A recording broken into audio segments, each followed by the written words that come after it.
I was rudely interrupted. The stream crashed.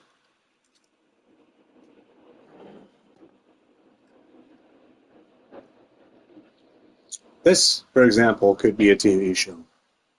Several actresses and actors come to mind if they were interested in uh, Vampire Masquerade uh, inspiration. I do gotta say I feel like this is more of a TV thing though than a movie thing. But Vampire Masquerade, has so much potential to be a television show. You know, it it makes sense. I think it does. It will fit in with all that other stuff that's going on. I would think like you probably pitch this to someone who doesn't have that going on. Like, uh, you go somewhere. I don't know who owns this. Like, who owns the actual Vampires Masquerade IP? But if like I am very ignorant there, I'd have to look it up. But they would, you would have to pitch this to a company that that doesn't have a vampire TV show, is what I feel like already, or a supernatural setting. Like I feel like it's probably more ideal. Um, there isn't any vampire things going on in Netflix right now, but I don't know if Netflix would pick it up or Amazon that I'm aware of. Superhero stuff, Gen V. I watch almost everything, even though I don't record myself and tell the world that I haven't seen quite a bit. But I have, and I think I found Gen V to be more of a universe opening that kept thinking like there's no way that they're gonna do an epic ending.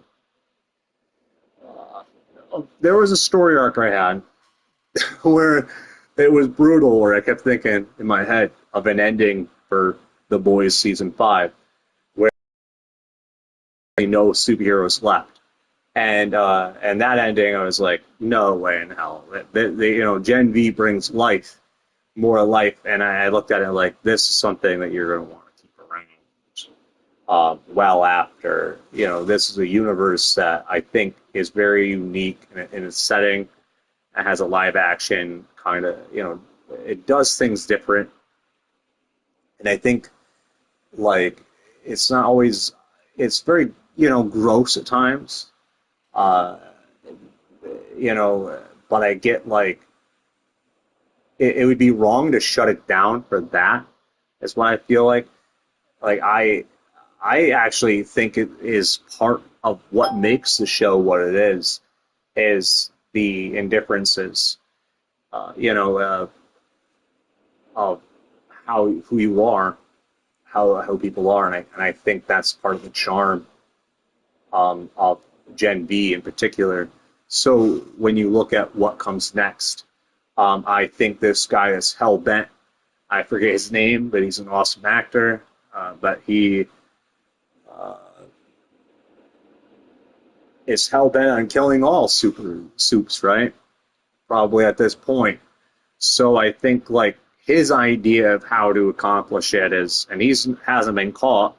Last time I checked, he was the only one of the group of the boys, apart from Star, like that weren't caught, so or that got away. And I think they have a different view on how things should be done. And I think that's what you're going to look at in season 5 is that he has his idea of how things should be done. Now, what I'm interested in that I don't know, that I feel like I know quite a bit about uh, the Starlighters group already, and the other group, or the single guy that's on his own that wants to kill all soups.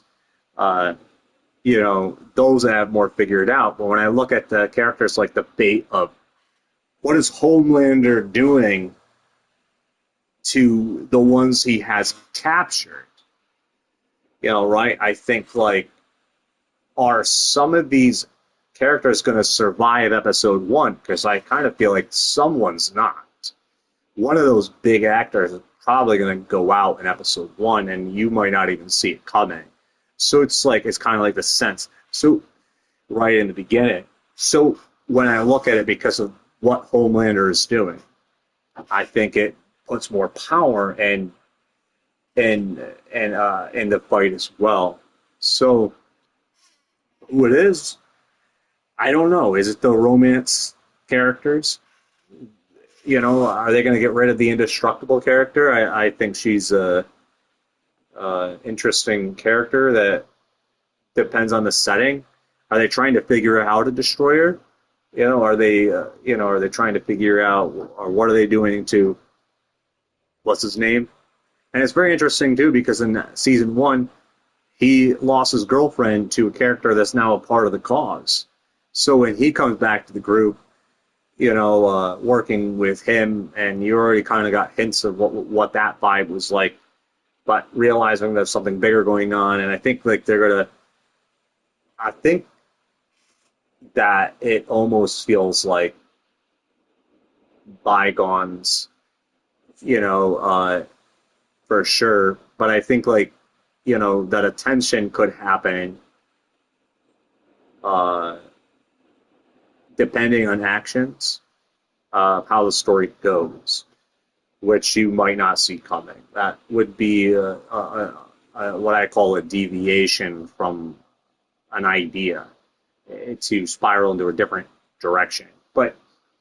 Um, but overall, I think the Gen V itself gave their universe more life cinematically, and I think that when I looked, if you were just going off the boys, I think for me, it was like this is going to end at some point very brutal. But Gen V changed that. I think Gen V is like where now it's like, I think there are people rooting for uh, who first started off potentially on the side of certain characters from season one are going to start rooting for different characters for their resolution, for how they handle it. And I think it will be the end for several characters from the Boys TV show, but not all of them. I think some of them will survive and go on into the universe of what comes next with probably more than even Gen V. There might even be another spinoff somewhere down the road that they might be plotting, but I don't think they would be plotting it until after season 3 of Gen V, though. But to give it a little bit of room to breathe and focus on Gen V season 3, and then build onto something.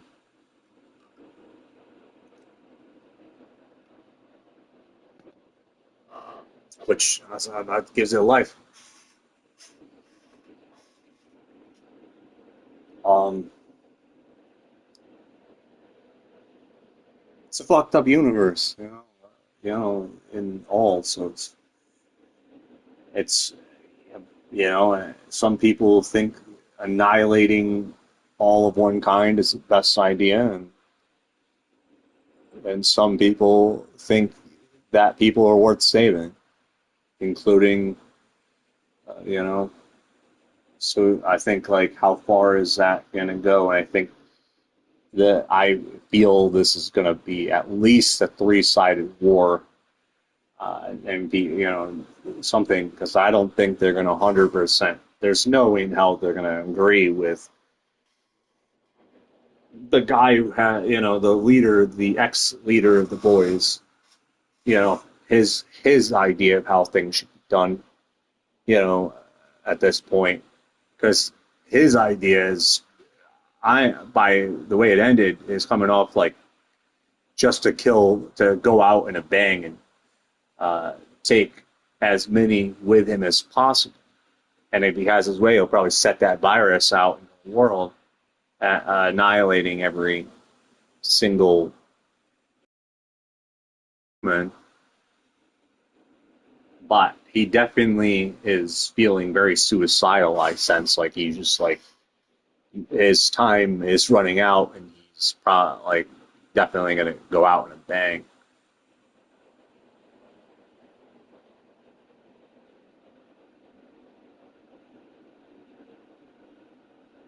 I said The Walking Dead was even given life, weirdly split given life. Like the Dead City gave life in the creativity of how the zombies themselves, right? Now you get a little more lore in Daryl Dixon as well. So of their universe, less zombie creativity with the zombies, though in Daryl's story arc. His story arc is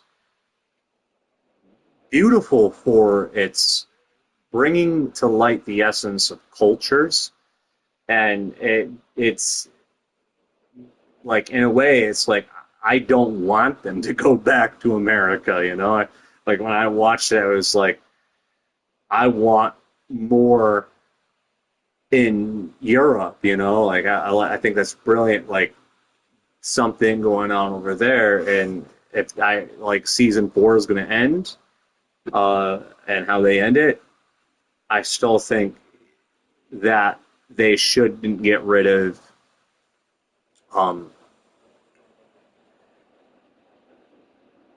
I think they shouldn't get rid of the setting that they have, you know, brought to life in the Daryl Dixon TV show. The if anyone knows what I mean, like the the visually landscape, the way they shot the like the environments and stuff like that, and brought life.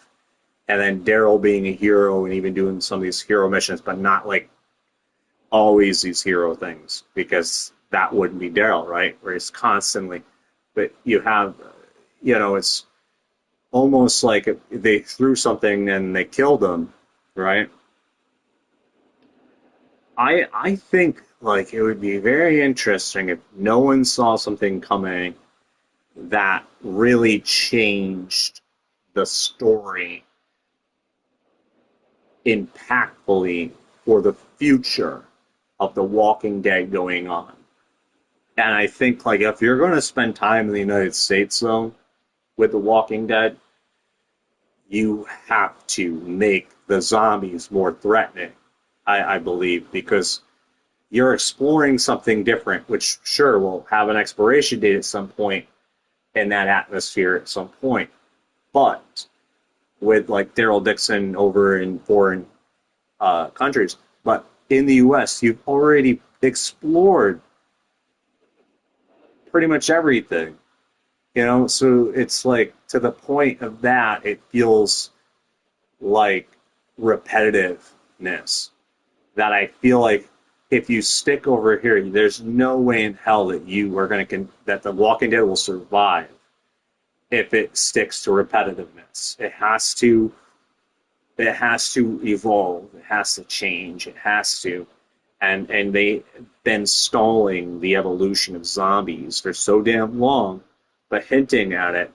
But I think that it is what needs to happen at some point.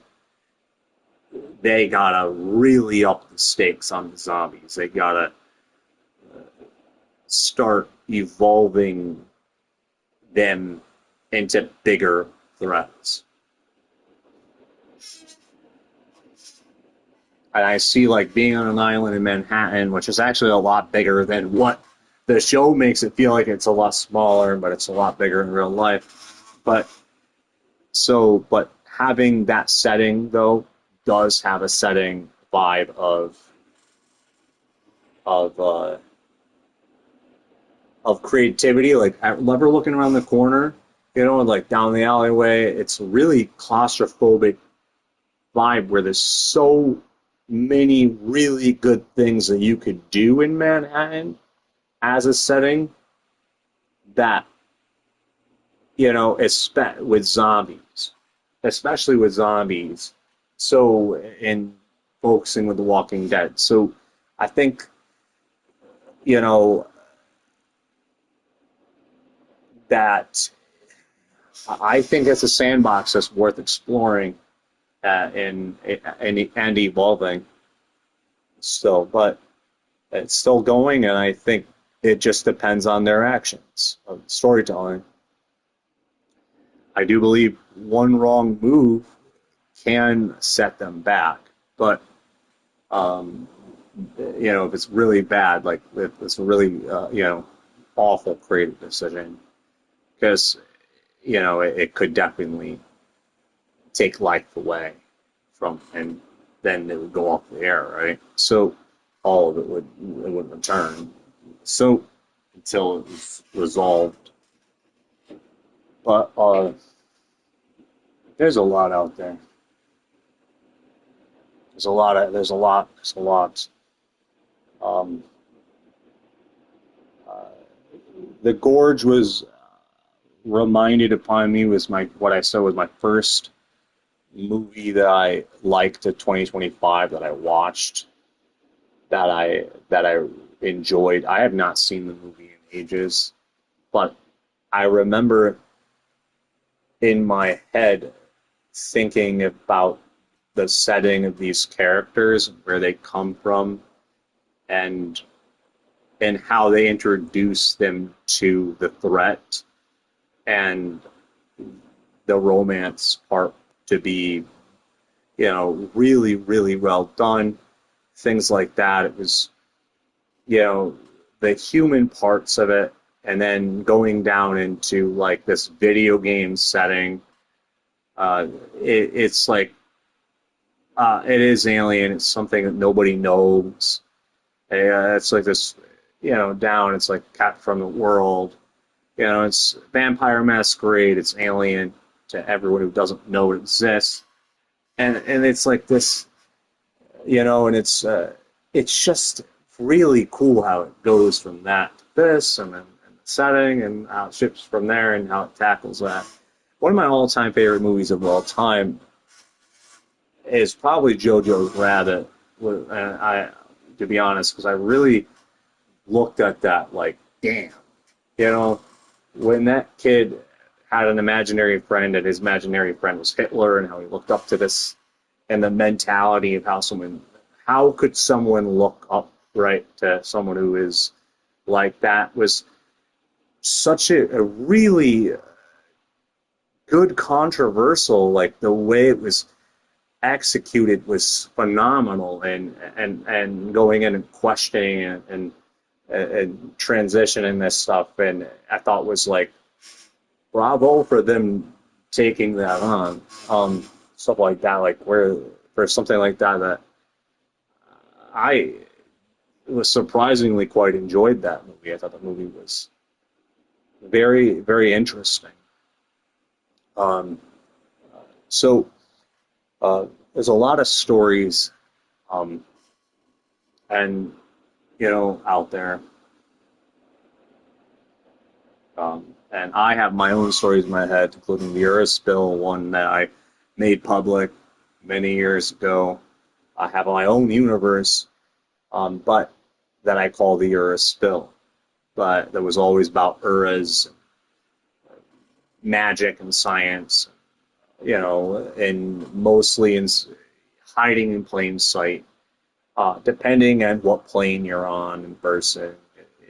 A lot of planes involved universes, plural, but more spiritually.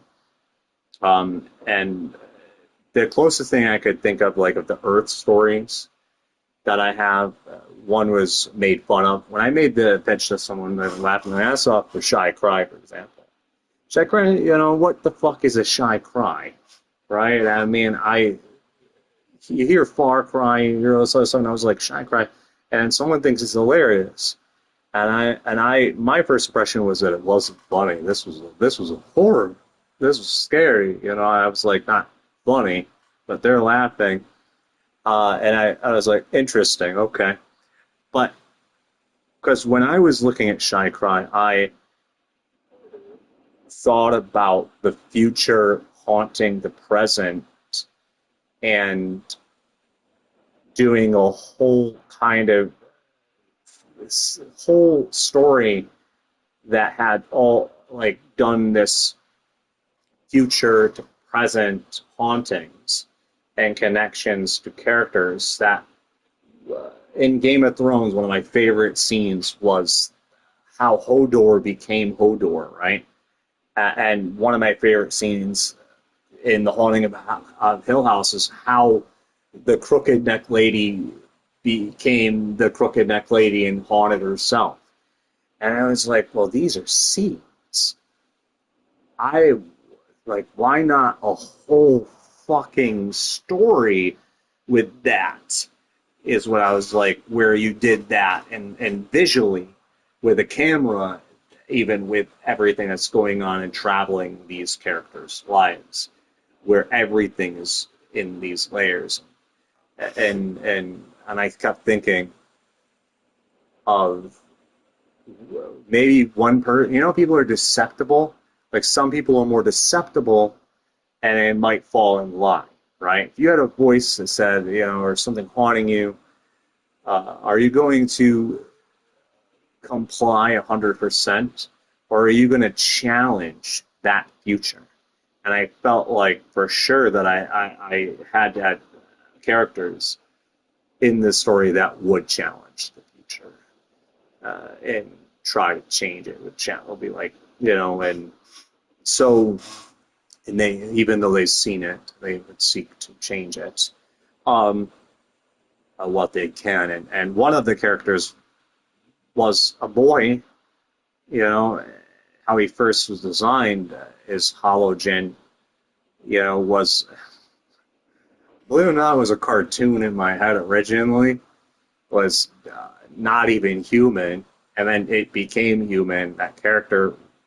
But when I first saw him, I saw like a light bulb and a table for kind of like a capped kind of version of a mind that was in this connection with this spirit that would come to him, and she was supposedly his daughter, and how he would figure out how to communicate this and be like, so things like this. And if you're a kid and someone dead is haunting you and claims this, in the speculation that would occur behind this, the idea of someone older than you that's dead, that's actually haunting you, that is claiming that they are your future child, and to make it where it is actually real, where they weren't lying. And so while you are speculating and the character in their life, and I think things like that are very interesting paranormal story arcs planes. And I saw suppression, shy cry, like, who are you? Are you challenging your future? Is the character challenging their future? Halogen, like the halogen light bulb, halogen cry, is his name. And supposedly his daughter's name was going to actually be Shy Cry. And that's why I named it after his daughter, that story part of that. And it was very, very, very horror, very paranormal. It was all about spiritual planes and how the dead can be can come to the present, and how the past can come. The past can come to the present to haunt you. Why can't the future come to haunt? It was questions, and I kept thinking, like, if you could see the future, what if imagine a psychic that where their mind lived in the future more than their body. Their body lived in the present, but their mind and soul lived in the future. And they could see things. And they had very bad communication skills. But they had the vision and they could see things. And that was one of my things when I was designing Hologen. cartoon at first, which I think is that part I found a little bit funny because it was I sort of thought like how cool would it be with stop motion, but because it kind of has that where I see like sometimes it playing out in a weird way that that would be a different vibe entirely, but different essence entirely to it. But I don't know, but uh, but yeah, yeah, I don't know. I think Collagen reminded me a lot of myself. That I don't always invest a lot of myself into my fictional characters, but I think when I look at some aspects of him, he does especially his awkwardness, his a lot of things not knowing how to belong in society, stuff like that. Trying to figure out, if you're an artist, but what is that makes it so you're an employed artist, right? And why do you need to sell your art? Well, I guess it's like, what's the point of that? But is it not a hostage negotiation to have to sell your own art? Wouldn't it be more liberating to give your art away for free? But then again, it's like if you're backed in a corner and you can't, like, you're trapped and people are, let's say, you're in dictatorship, people are owning your ass because you can't pay their taxes. It's like, or some shit. It's like, that's not halogen. I just went even further beyond. Halogen is way more paranormal than psychological. But the psychological parts are about versing the future. That's about it. But like for his character, the future that he knows to come, he seeks to change it. It was part and seeing, he had okay, so he has cultist parents. He has an older sister. I built background story arcs for him as well, where he wasn't an only child, but uh, when I thought of his upbringing, I thought of fucked up parents. I thought of parents that were a part of a cult that had, their own story that kind of reminded me if Bonnie and Clyde were a part of a fucked up cult, and kind of there was more weird shit going on, right? So, and their romance led to them having children. And Angel grew up in most of it. Angel also is the first character uh, um, that uh, Halogen physically trusts. Was his sister, and his sister was his only, really his only caretaker as a child when she was around, and then they eventually leave. Um, but I really liked Angel when I designed her. But it was Halogen's story, and what happened is that I couldn't see how, I guess I tried to figure out how many ways could she live for this to work, and I do see a way where she can live, but it's very, very creative and very well hidden of an idea of how she could live. I don't know. I just really, really liked her character, but I knew like she had to die. It was part of the Halogen story arc, um, of his first role model, looking back and having fucked up parents, and and coming and where he actually did have a sibling, uh, but she is no longer, and it's interesting on how the past can be, felt but not always seen, right? And why, a spirit from the past may not come to haunt you, but a spirit from the future is constantly haunting you, right? Things like that that has more presence in the channel of, I think a psychic and a vampire. Um, in my stories, vampires don't drink blood, and vampires uh, are like ciphers and channelers themselves that are, you could say, are they feed off psychics. They aren't psychics. They're able to get psychic abilities from psychics. They are basically psychic thieves. They steal the essence of their life for the beneficial factor of their own, is usually how it is. Or they'll try to better their life, try to compromise, but they're not always a bad thing. They can see, I think vampires in this universe come off like very negative, but some of them, it's the only way they know how to live. And so it's not like they're all evil, like the ones that are depending on that type of stuff. So, I always thought of like The Shining, and how deep of a universe that was set in, and Doctor Sleep and Firestarter and things like that, and how realistic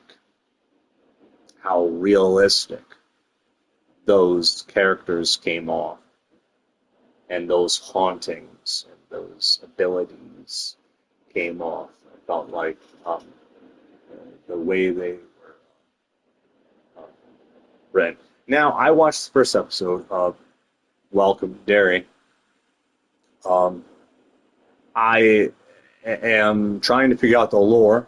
At the beginning, I was thrown for a loop on the family dynamic entry part, which I remember seeing the setting and knowing the alien setting and what it is, according to my memory, is. I used to say it reminded me of a Bogart, but if a Bogart attached itself, right? So if it, and it had more, had a consciousness, it shapeshift into your greatest fears, multiply it, like if the living embodiment of the Twilight Zone, but the sole purpose, is to collect souls, eat people, and shit, right? So it's things like that. I think like I think that it represents its victims while not being its victims. Not while the victims aren't the victims, but it represents the victims, and that's what it's supposed to mean. Is that the essence of that is that those people, that family, were killed by it, and that was why it was able to resemble them, and it has an atmospheric attachment. Right, if it goes into hibernation, usually it will eat, like, right, a lot of people, kill a lot of people, and then it will go into hibernation. And I think that's why you could explain why it was able to be more than one person at that point of time.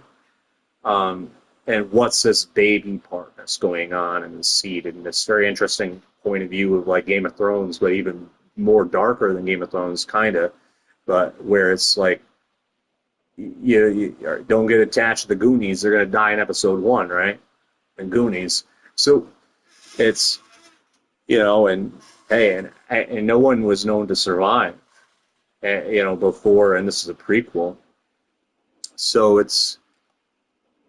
think that this is a interesting prequel, but I think at the same time it's very predictable as most of the outcome, unless Stephen King has something up his sleeve to change even some of his known story, that is influencing it, that maybe he has something that's a little Lovecraftian. It's going to build more onto it itself, or something. I don't know, or another character that's going to survive. I do think sometimes like a Call of Cthulhu movie has to be made correctly. You know, I think like it's so easy to mess up Call of Cthulhu, right? It's very complicated books, you know, that for to try to pitch in to have many people make what is usually very racist and prejudiced settings, you know, that are in the Lovecraftian books. I'll be right back. I have a particular one I can bring out.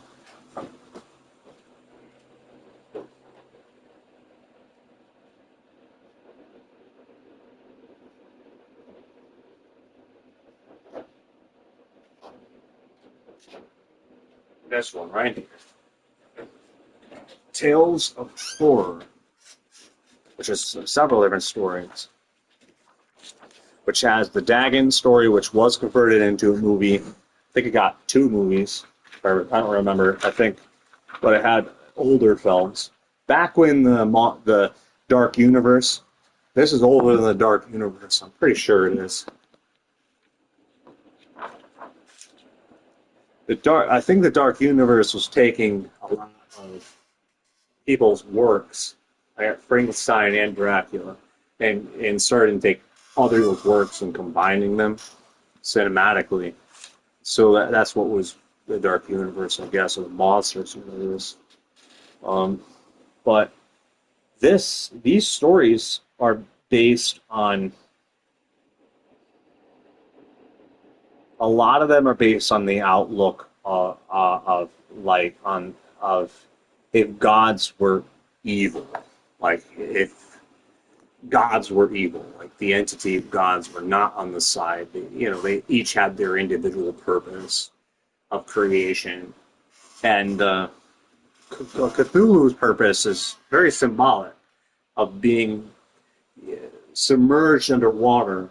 It's the essence of your head being brainwashed, you know, under the mass pressure of Cthulhu's, you know, ability to somehow hive mind his cultist members, which it's into submitting in his cults because they were always humans. But if you read a lot of his stories, there's not just humans. It's very odd because sometimes it's like the fish people, right? Things like that. It's like there isn't just humans, right? I mean, there is weird things that are not so weird, but then it kind of shifts back and forth, and it has I don't know. For me, I think it does have that back and forth, like oh, it's here and it's there, and it's like kind of what is it? Um, but and then I think it's it might be an autobiography of H.P. Lovecraft. Shit, the guy was more of a psychological scientist, and he probably acknowledged himself. You know,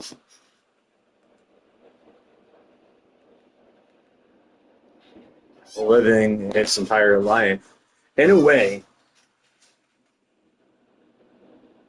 it's symbolic if you're looking at it like, you know, in a romantic aspect. If you look at how someone could torture themselves in complete solitary and only love one person, which he like. It's very rare when you see, and I think it's odd when there's like someone who's never, and then they, right? It's and then that one person ends up with, which I think she did, right? It's like people are connected to the Bible. It's usually that the girl is had more relationships than the guy, right? Which, if you pay attention, and it's almost like it's you know, it happens in the real world, right? So where things like that happen and how someone, you could say, I don't know, but I don't know. Like I think the idea behind that is, to me, having one true love, would is like living in a fairy tale, right? Or something that's like very extremely rare when it's so much easier to fall into lust, right? And to love many people sexually, right? Stuff like that. So I think it's easier to do that than it is to discipline oneself for one love and to never, which, if you think about it, only makes his wife even more special, right? In a way, because he was never with anyone else, just her.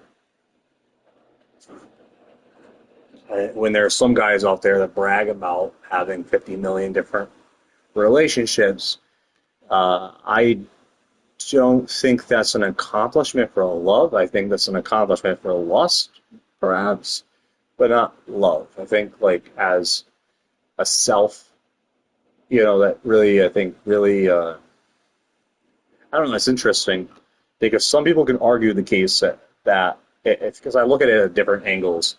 Could argue the case that they're just loving more than like if they're really just like someone's in pain, they want to help that person, and they're able to do that, and they have that ability to do that.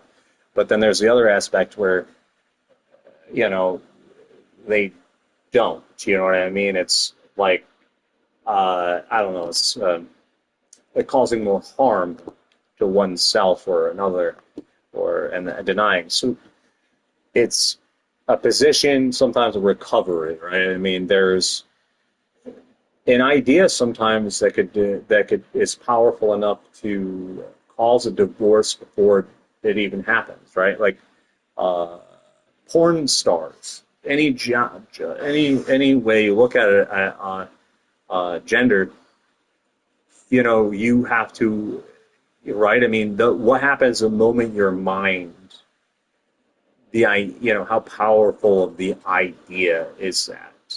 Is it more powerful than marriage, right? Things like that. I think when you can't look past those things, I think what really happens is that it feels potentially more challenging to get past if, especially if one person never went down that road and the other one did, right?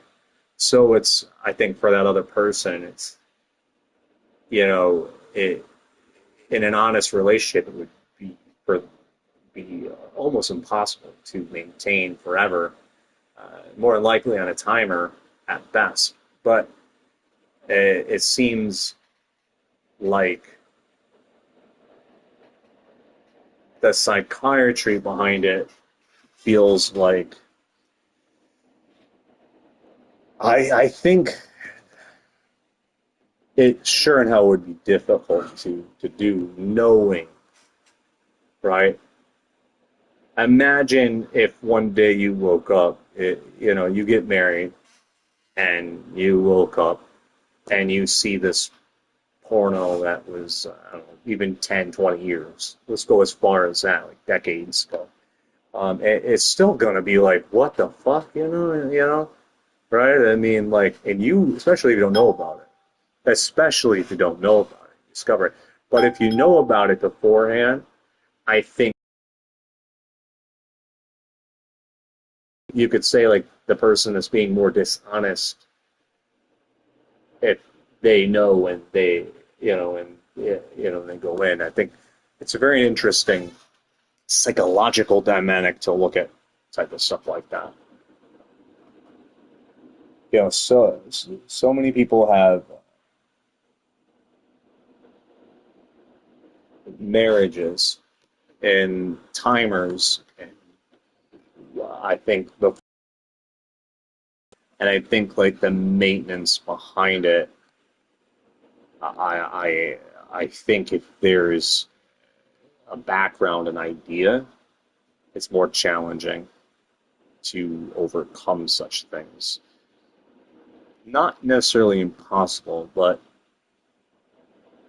I if I look at things, as a knowledge point of view, head first, mind first, um, it depends on the idea, right? And how much power that idea will have, like a seed. And this idea has so much power, then it kind of reminds me of theater and acting. Like or character creation in a book, that it's like,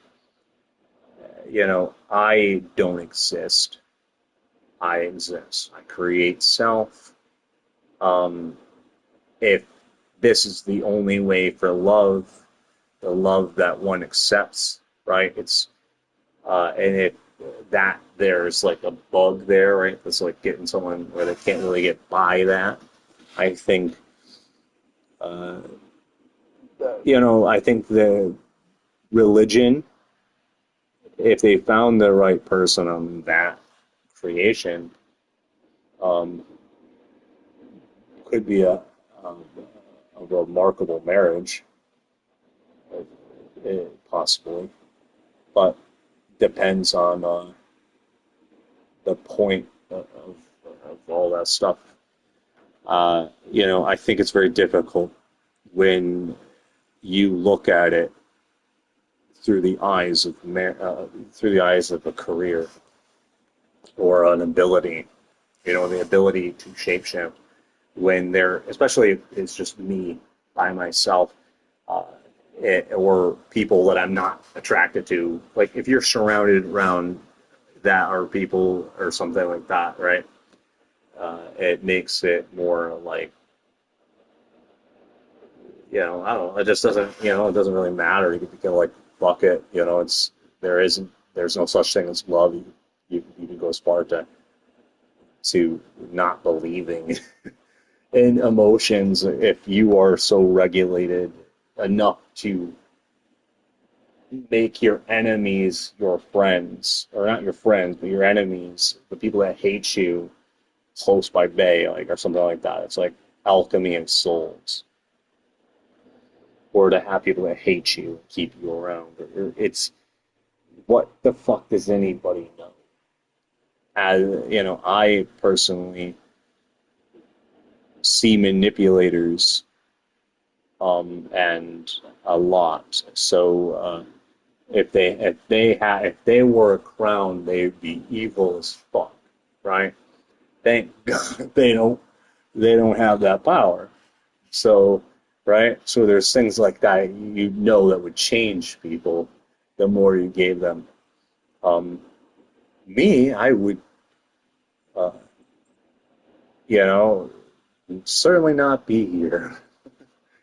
I would be long gone. I'm just kidding. I would, uh, I would buy some intellectual properties and I don't know, make a lot of movies, help make music. I'd probably do a lot of different things, and I'd be able to, but with people that I belong with. You know what I mean? At that point, I think as a feeling, my relationship feels like it would be my career more. I think like as a love interest, as odd as like, oh, I could be like, oh, I'm in love, right? But at the end of the day, it's more like if I'm in that atmosphere, it's going to be my and all my employees working on this project, and I'm not going to even be thinking about any of that. You know what I mean? It's like it's going to be trying to worry about the safety of and as much as possible, and to pay for safety, and hopefully and figuring out that you could trust these people as well. So in looking at all that, and I'd selfishly make movies, I think, is what I would selfishly do, and help other people. But and not always act in them. I would hire more actors and star in my own damn work. I feel like that's exactly what I would do. But um, so there's that.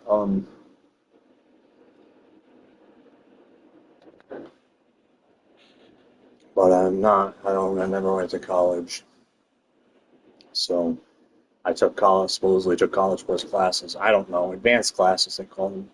Science in high school and computer tech. Uh, built built computers, um, stuff like that. That wasn't really high school stuff that I was doing in ninth grade, 10th grade, mostly ninth, 10th. But it's 11th. Uh, well, 11th became rocky as shit with social backgrounds, things going on with. But looking back at other things before that, even so, where I came from is that I was a creative person. As fucking weird as it sounds, I was a creative person, like many people are, right? But I lacked the support. And I even had people tell me that you had to do it yourself. You know, people say, well, it's your own damn fault. And I'd be like, you can't fucking make a movie by yourself, right? I mean, I was like, things like that. And stuff like that popped in my head. And if you're casting and looking to bring something to life, and if you are like have a certain image, it really makes it difficult to bring that movie to life. If you have someone that comes in for that wants to play that character, but just does not match the character. You know what I mean? You know, it's like I'm sure you're a great person, but this careerly doesn't fit. It's like casting me to play Superman. It would be a freaking Saturday Night Live fucking thing at best, you know, comedy.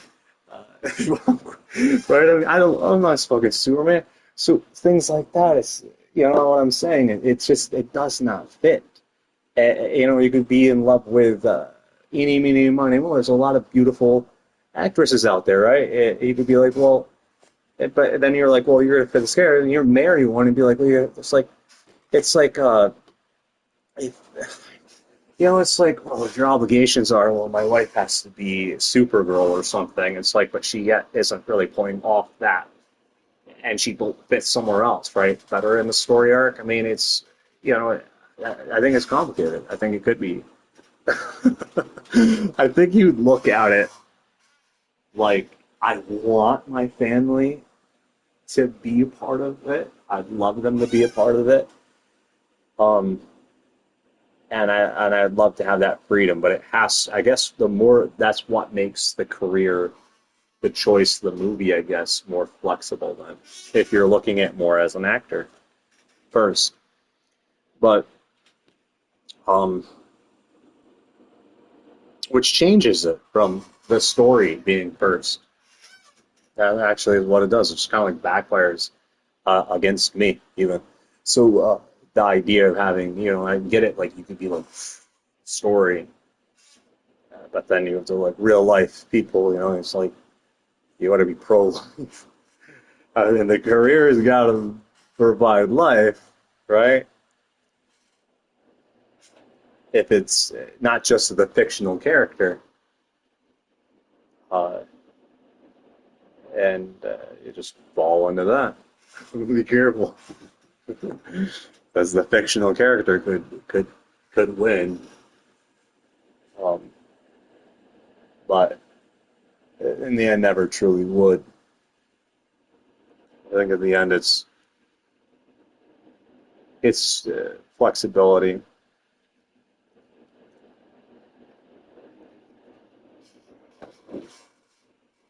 But what movies do you want to make? What stories you want to tell? What video games? I mean, I see clear as day if things are executed correctly, where if it is a money issue,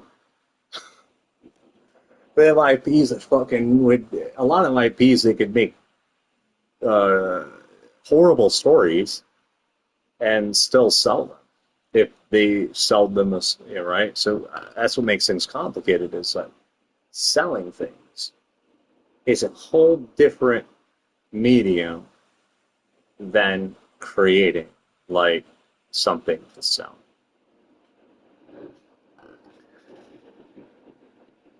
Selling a Vampire the Masquerade TV show or making the Vampire the Masquerade TV show or doing both. You know, it's like almost like juggling more than one essence, right? It's like, well, here's the pitch for the boys. Yeah, I heard this story. I don't remember the whole story, but I heard this story. And selling this pitch for a TV show, and then it goes to someone else, but they don't know how to sell it. They don't know how to create it. You sell it, but you still need the creator. But if you sell it and it finds a creator, then it could be like, fuck you, original creator, right? And then it'd be like, well, someone just basically stole that from that, you know, and it's like kind of in a way. But I don't know, it's a complicated world we live in. If you look at it, you just be thankful for what you get, I guess. But at the end of the day, you got to kind of create these opportunities as well. Try to. It's not easy when you know when you're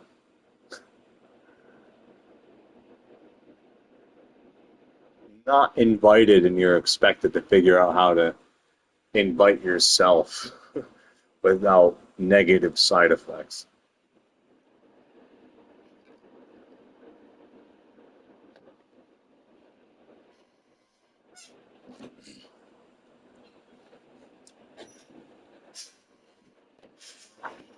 Yeah.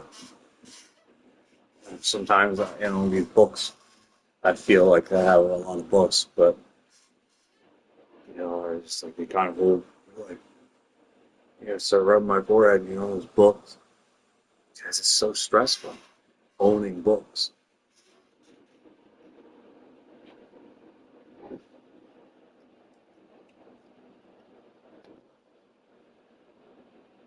See? Because I have so many. It's, there, there's a weird library right here in my limbic system. Try to sell that. Try to sell my limbic system.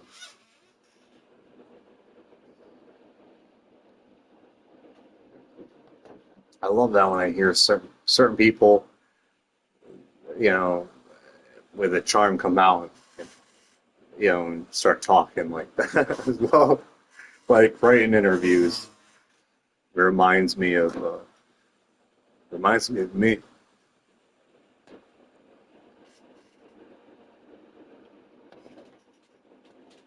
Limbic system. Like hijack. Is another one I would say was unlawfully taken, but not actually unlawful. Like, you know what I mean? Like you ever go and be like, and then someone's like, what the? How someone approaches that, it's like depends, right? I mean, if something is a negative curse word, and you got to think about all that, do you got to think about all that? How many audiences are you trying to grasp here all at once, right? Oh shit!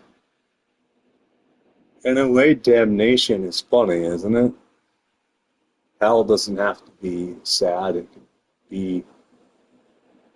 It could, if you just look at uh, your own torment, you could turn it into anything,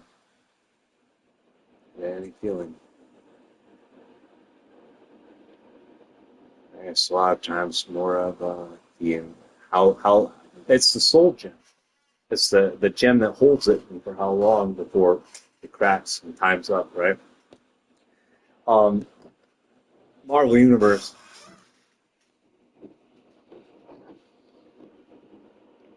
Hey, the Soul Worlds. You know, Marvel would be completely different under uh, Amazon's control. Let's put it like, let's put it that way. But do you think Marvel would be what it is under Disney? If I mean, if Disney didn't have it and someone else did,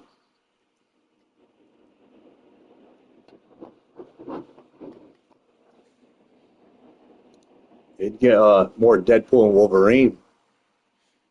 I feel like you probably would.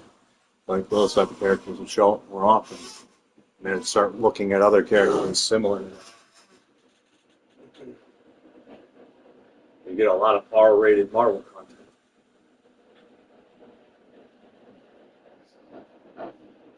a lot more than what Disney's putting out there. Not that all of it's bad. The Fantastic Four remake, I went in, you know, like I don't know, but I let it happen, you know, and I was on the family vibe. I get it, okay. But story-wise, it's like DLC additional, actors changed out and additional sort of us. It's, in a lot of ways, it's a redesign of Fantastic Four's Silver Surfer, one of the many variants versions of the story, reskinning and extra skins and souls.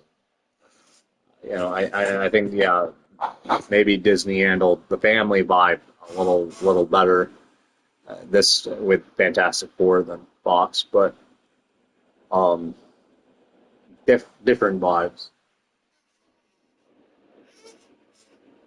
But X Men under Fox was a whole lot darker than what X Men is more than likely going to be under Disney. I wouldn't be a bit surprised if it's uncanny in a way that it has a completely different vibe.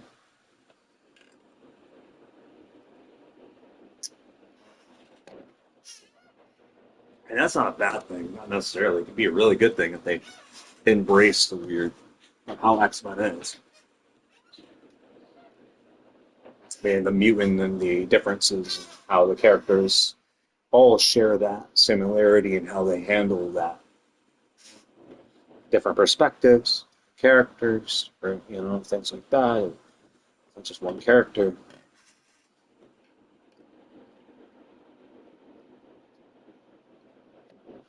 In the Marvel Universe,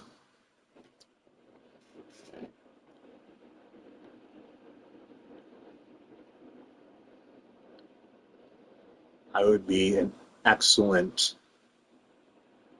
uh, gardener, story, laying the sandboxes down and the puzzle pieces down and how they can connect to other films better and with less disappearances, and having a so more than one thing can happen. Like someone's got to steer the ship, right? And I think like um, for the careers of multiple people, I if I'm really putting the actors first, for example, and then working around that for the story, I wouldn't be creating just a universe. I would make it work where artists can come in and there could be universes, multiverse would be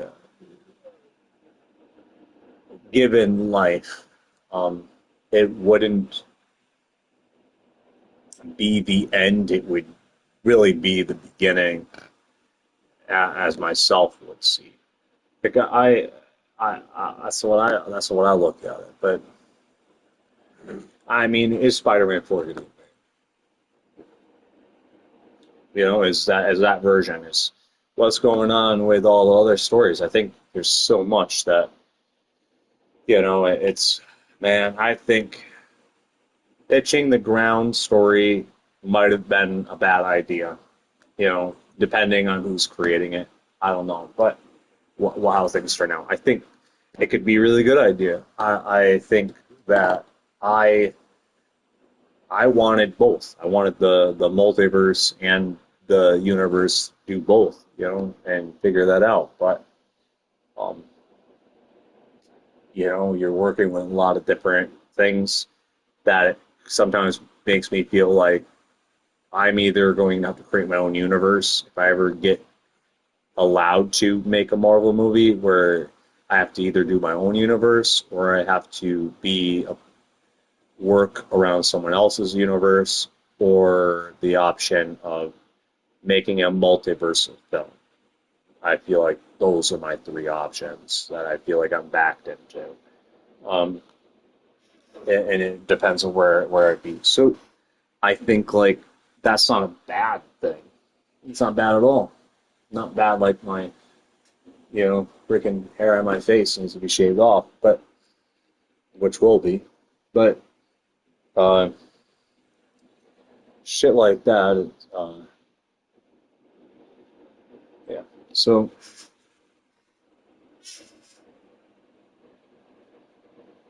I don't, I don't know. I'm not the boss. I'm just an artist that has the ability to create Marvel stories if allowed to.